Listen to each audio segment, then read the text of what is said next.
بسم اللہ الرحمن الرحیم۔ آج ہم پڑھیں گے ترک مدرسہ۔ پاکستان کے تعلیمی مسائل میں یہ بھی بہت اہم مسئلہ ہے ترک مدرسہ۔ ترک مدرسہ کا مطلب کیا ہے؟ جب بچہ اسکول میں داخل ہو جاتا ہے اور اپنی پہلی ابتدائی جماعتیں پاس کرنے کی بجائے ان کو بیچ میں سے ہی چھوڑ دیتا ہے تو وہ کہلاتا ہے ترک مدرسہ کی صورتحال کہلاتی ہے، اور ایسے بچوں کو تارک مدرسہ کہتے ہیں۔ ٹھیک ہے، تارک مدرسہ سے مراد یعنی جو ترقی یافتہ ممالک میں تارک مدرسہ کسے کہتے ہیں، یعنی اسکول ڈراپ آؤٹ، بچہ ایسا طالب علم جو اپنی ذہنی پسماندگی یعنی اس کا ذہن ذرا کم ہے یا کسی نفسیاتی، سماجی یا اقتصادی وجوہات کے باعث پرائمری کے کسی بھی درجے میں تعلیم ادھوری چھوڑ دیتا ہے اور اسکول سے اپنا تعلیمی رابطہ منقطع کر لیتا ہے، وہ بچہ تارک مدرسہ کہلاتا ہے۔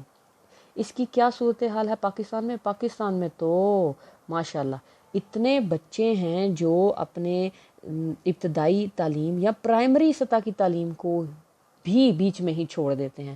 اس کی بہت سی وجوہات ہیں۔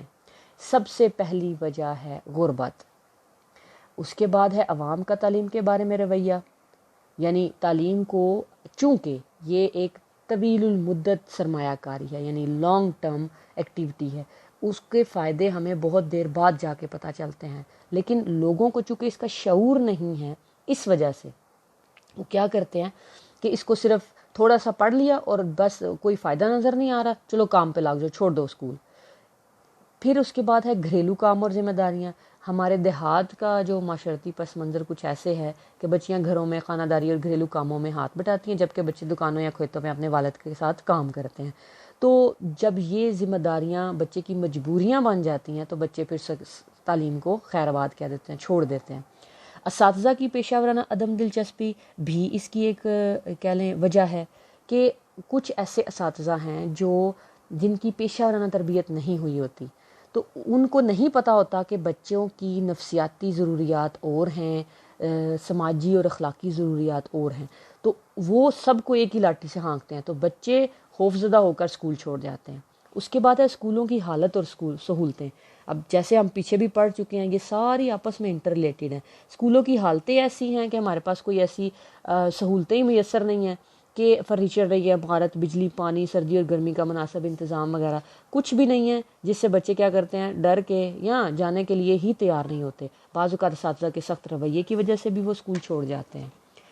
غیر موزوں نصاب بھی اس کی بڑی وجہ ہے کہ بچے کی پسند کا نہیں ہوتا نصاب، اس کی ذہنی سطح کے مطابق نہیں ہوتا، تو اس کا دل اچاٹ ہو جاتا ہے تعلیم سے اور وہ اسکول چھوڑ دیتا ہے۔ امتحان میں ناکامی بھی بچے کو اسکول چھوڑنے میں ایک اہم کردار ادا کرتی ہے۔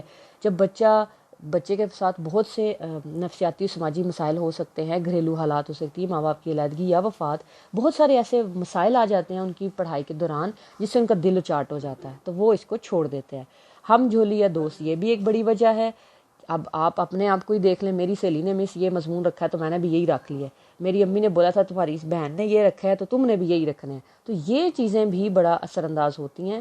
ہم جھولی یا دوست، یعنی اگر آپ اچھے دوستوں کی صحبت میں رہتے ہیں تو آپ اچھی چیزیں سیکھیں گے، لیکن بری صحبت کی وجہ سے بھی کچھ بچے جو ہیں وہ اگر ان کے دوست وغیرہ اس طرح کے آوارہ گردیاں کرنے لگ جاتے ہیں تو وہ بھی خود غلط کاموں میں پڑ جاتے ہیں، تو رفتہ رفتہ تعلیم سے دور ہو کر اسکول سے غائب ہو جاتے ہیں۔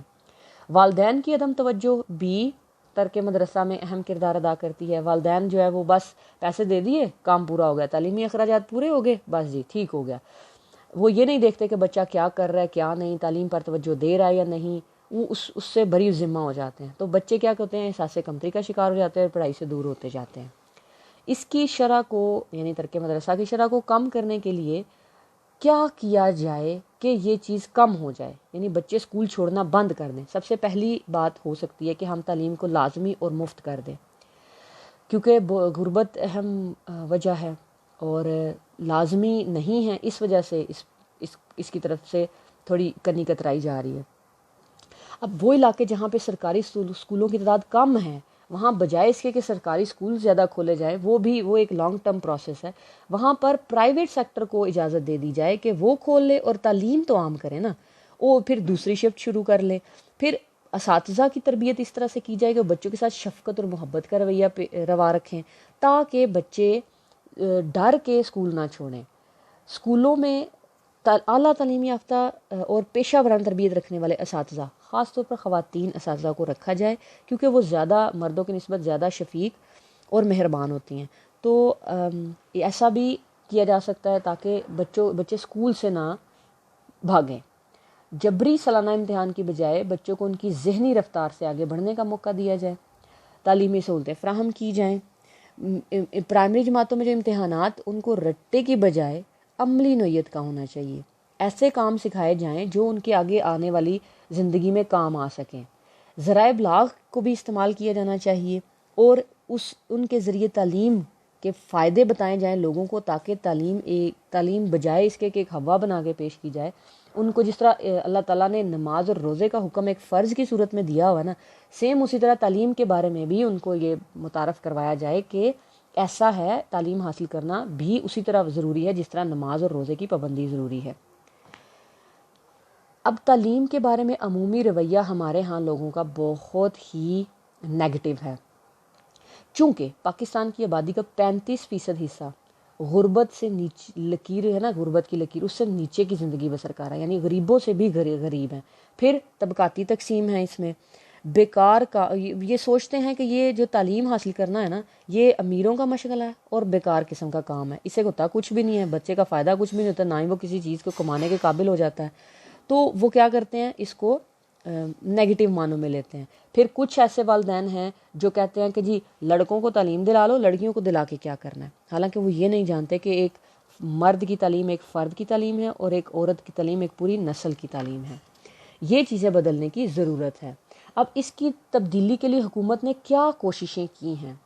تعلیم کے بارے میں جو لوگوں میں عمومی رویہ منفی طور پر پایا جاتا ہے، اس کو چینج کرنے کے لیے حکومت نے سب سے پہلے یہ کہا کہ ثانوی سطح پر مفت تعلیم دینے کے لیے انہوں نے فیس معاف کر دی ہے اور کتابیں بھی مفت دے رہے ہیں، کیونکہ بچوں کو زیادہ ہوتا ہے نا کہ والدین کو کہ فیس دینی پڑتی ہے، کتابیں کاپیاں کہاں سے لیں، خود کھانے کے لیے پیسے نہیں ہیں، تو یہ چیزیں کہاں سے آئیں۔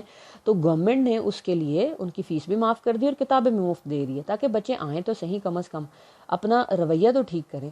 پھر تعلیمی سہولیات خاص طور پر بچیوں کی تعلیم کے لیے نمایاں طور پر فراہم کی جا رہی ہیں، یعنی جتنی تعلیمی سہولیات ہیں نا وہ بچوں کے لیے اور بچیوں کی تعلیم کے لیے فراہم کی جا رہی ہیں۔ پھر طلبہ کو فنی تعلیم دی جا رہی ہے۔ اب آپ نے سنا ہوگا ٹیفٹا، ٹیکنیکل ایجوکیشن اور ووکیشنل ٹریننگ اتھارٹی، یہ طلبہ کو فنی کام سکھاتی ہے مختلف ایریاز کے، اور بچوں کو پھر خود سے وظیفہ بھی دیتی ہے، یعنی آئیں کام سیکھیں اور پھر پیسے بھی لیں، ہم سے ہی لے کے جائیں۔ تو یہ بھی بڑا ایک اچھا قدم ہے۔ اسپیشل بچوں کے لیے ضلعی اور تحصیل کی سطح پر علیحدہ تعلیمی محکمے قائم کیے جا رہے ہیں تاکہ وہ معاشرے میں اپنا ایک جائز مقام حاصل کر سکیں۔